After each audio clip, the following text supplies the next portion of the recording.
अच्छा सर, कुछ लोगों का कॉमन सवाल ये भी होता है कि जी फलां का दिल का ऑपरेट होना था लेकिन उन्होंने दिल में बैटरी डाल दी, तो क्या इसमें जी कोई जी इलेक्ट्रिक रोल्स भी होता है? जी जी। दिल देखें, दिल एक ऐसा ऑर्गन है जो सारे जिस्म को ब्लड सप्लाई करता है। ठीक। और कुदरत ने दिल के अंदर एक बिजली पैदा करने वाला, जिसको आप कह लें ट्रांसफार्मर कह लें या बिजली पैदा करने वाला मैकेनिज़्म ठीक है, वो दिया है, रखा हुआ है। उसका अपना दिया है, ठीक है। जो वो अपनी बिजली पैदा करता है ठीक है। और उससे वो फिर दिल को चलाता है। ठीक है। क्योंकि दिल भी करंट से ही चलता है, इलेक्ट्रिकल करंट्स जो प्रोड्यूस होती हैं दिल के अंदर।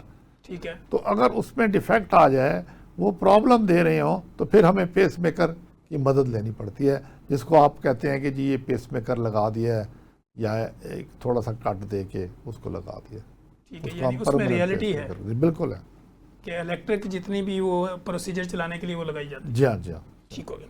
अच्छा सर, दूसरा हम ये देखते हैं कि एक तो लोगों में हार्ट रेट बहुत कम होता है, लेकिन कुछ लोग ये कहते हैं कि हमारी जो पल्स रेट है वो 30 35 40 से ऊपर ही नहीं जाती, और बंदे बिल्कुल सही भी चल रहे होते हैं। और ये एक रिलेटिव टर्म है, क्योंकि जब आप नींद में होते हैं तो हमेशा आपकी पल्स रेट नीचे जाती है एक नॉर्मल आदमी की। ठीक है।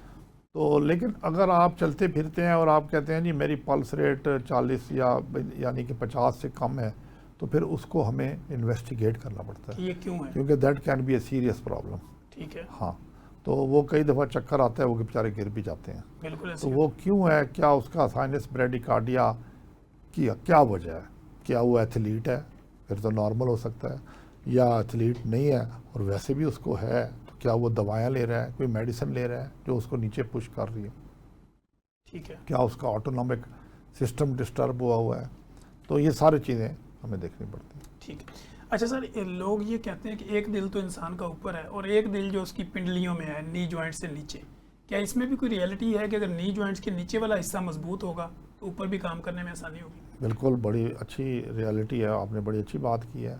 उसको कहते हैं सोलिस मसल, ठीक है। जो आपकी लोअर लेग के बैक पे होता है। ठीक है। तो ये बेसिकली इसके अंदर इतना ब्लड स्टोर हो जाता है कि ये जब ऊपर ब्लड आता है, ठीक। तो ये एक किस्म का दूसरा दिल है, ठीक है। क्योंकि दिल भी तो आपका ब्लड पंप कर रहा है ना। ऐसे ही। इसलिए हम कहते हैं कि अपनी टांगों को डेवलप करें, इसलिए हम कहते हैं कि एक्सरसाइज करें टांगों की, ठीक है। ताकि जितनी आपकी टांगें डेवलप होंगी उतना आपकी लॉन्गजिविटी में और आपके दिल की ताकत में नुमाया इजाफा होगा, यानी सर्कुलेशन भी बेहतर रहेगी। बेहतर रहेगी। और सर, इस जो आपने एक्सरसाइज बताई टांगों की, ये करने से आपको जो डायबिटिक न्यूरोपैथी होती है उससे भी बचाया जा सकता बिल्कुल, वो आप प्रिवेंट करते हैं, उसको प्रलॉन्ग कर देते हैं, जल्दी नहीं आती। है?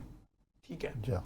अच्छा सर, जैसे तो हमने दिल और फेफड़ों की बात तो कर ली, दिल और जिगर की बात करें तो इनका आपस में क्या लिंक होता है? इनका भी बड़ा लिंक है।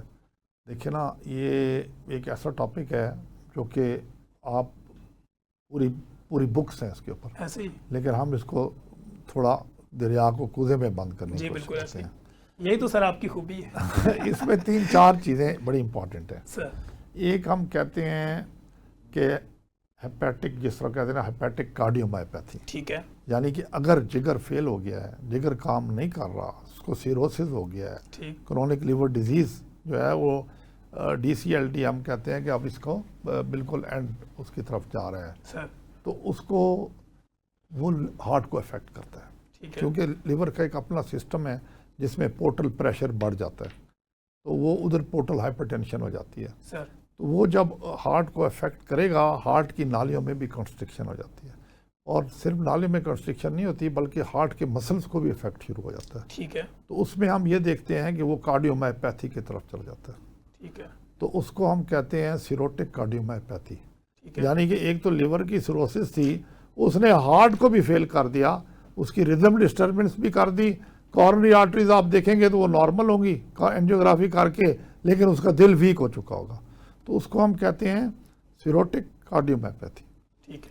फिर अगर हार्ट फेल हो रहा है, ये दूसरी तरफ आप आ जाए दिल की तरफ, जी। तो वो अगर हार्ट की कॉन्ट्रैक्टिलिटी यानी कि जो उसकी पंप करने की पावर है वो कम हो गई है due to many reasons, sir. Heart attack हुआ है फॉर एग्जांपल, या कोई उसको वेल्वुलर डिजीज़ है, या उसका कोई रिदम डिस्टर्बेंस हुई है, सर। तो वो भी लिवर को अफेक्ट करेगी, क्योंकि लिवर की तरफ ब्लड जाना कम हो गया।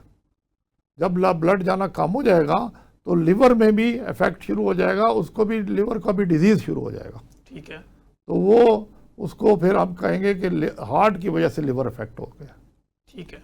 और हेपेटिक, उसको हेपेटोपैथी भी हम कहते हैं, कंजेशन भी हो जाती है लिवर की, और ऐसे और कई दफ़ा लिवर की इंसल्ट होती है। अगर एक्यूटली काम हो, एक्यूट हार्ट अटैक हो और एक्यूटली काम हो, तो उसका एकदम ब्लड वॉल्यूम, उसकी सप्लाई कम हो जाए, तो उसको हम कहते हैं कि इसको इस्कीमिक कार्डियोजेनिक शॉक, जिसमें कहते हैं ना कि दिल की बिल्कुल ही शॉक में चला गया है, तो वो लिवर भी शॉक में चला जाता है, उसको हम कहते हैं शॉक लिवर सिंड्रोम। उसको इस्कीमिया हो जाता है लिवर को, और उसकी सारी चीज़ें जो हम क्लिनिकली और उसके बाद लेबॉर्ट्री में देखते हैं, एंजाइम्स वगैरह बड़ी ऊपर चढ़ जाते हैं। ठीक हो गया सर। इसी के साथ ही रेलिवेंट, कुछ लोगों में हेपेटाइटिस की वजह से पेट में पानी पड़ जाता है।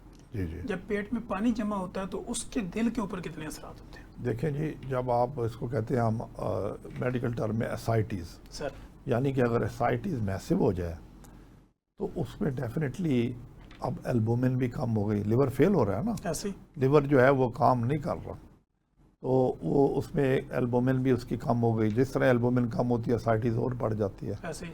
अच्छा, अब ये क्या करता है, इसका एक सिस्टम है, पोर्टल हाइपरटेंशन हो गई। उसका सिस्टम ये है कि बाकी जगहों पे गट है, जिस तरह आपकी इंटेस्टाइन है, उसमें वेजो डायलिटेशन शुरू हो जाती है सर। उसकी वेसल्स में, वो सारा ब्लड उधर पूल करना शुरू कर देता है। ठीक है। तो उसकी जो सप्लाई है ब्लड की, वो हार्ट में मज़ीद कम हो जाती है। ठीक है।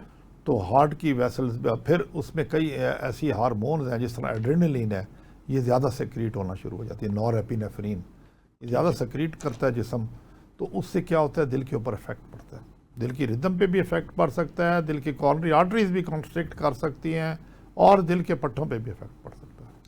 ठीक हो गया सर। हार्मोनल चेंजिंग जो बॉडी में होती है, ओबेसिटी की वजह से या बेली फैट की वजह से, वो भी दिल की कारकर्दगी को मुतासर करती है? जी बिल्कुल। ओबेसिटी जिसको हम कहते हैं, या ओवरवेट होना, देखिए ना, आपने दिल के ऊपर वज़न डाल दिया, जिस तरह आपने सारे अपने स्केलेटल सिस्टम पे, जोड़ों पे वज़न डाला है, उसी तरह आपने दिल पे वज़न डाल दिया है। अब दिल को ज़्यादा काम करना पड़ रहा है, number 1। Number 2, obesity itself is a disease जो कि कार्डिक फेलियर को लीड करती है। ऐसे? ये बड़ी इस्टेब्लिश्ड रिपोर्ट्स आ चुकी हैं, और सिर्फ ना कार्डिक फेलियर को लीड करती है, बल्कि कार्डियोमायोपैथी को लीड करती है। तो इसलिए ये हमारा वेट कंट्रोल बड़ा इम्पॉर्टेंट है। इसलिए हम बार बार कहते हैं कि ये तीनों चीज़ें जो हैं, ये हार्ट है, लिवर है, किडनीज है, ये आपकी डाइट पे बहुत डिपेंड करता है, ये आपकी लाइफस्टाइल, यानी कि एक्सरसाइज आप करते हैं या नहीं रेगुलर, उस पर बड़ा डिपेंड करता है, ये आपके वेट पे बड़ा डिपेंड करता है, ये आपकी स्मोकिंग हैबिट्स पे बड़ा डिपेंड करता है, फिर ये आपकी डायबिटीज़ का आप कंट्रोल रखते हैं या नहीं। अगर कंट्रोल नहीं रखेंगे तो ये भी उसको उसी में शामिल हो जाएगा, एक मेटाबॉलिक सिंड्रोम बन जाता है, जी बिल्कुल, जो कि दिल को भी इफेक्ट करता है।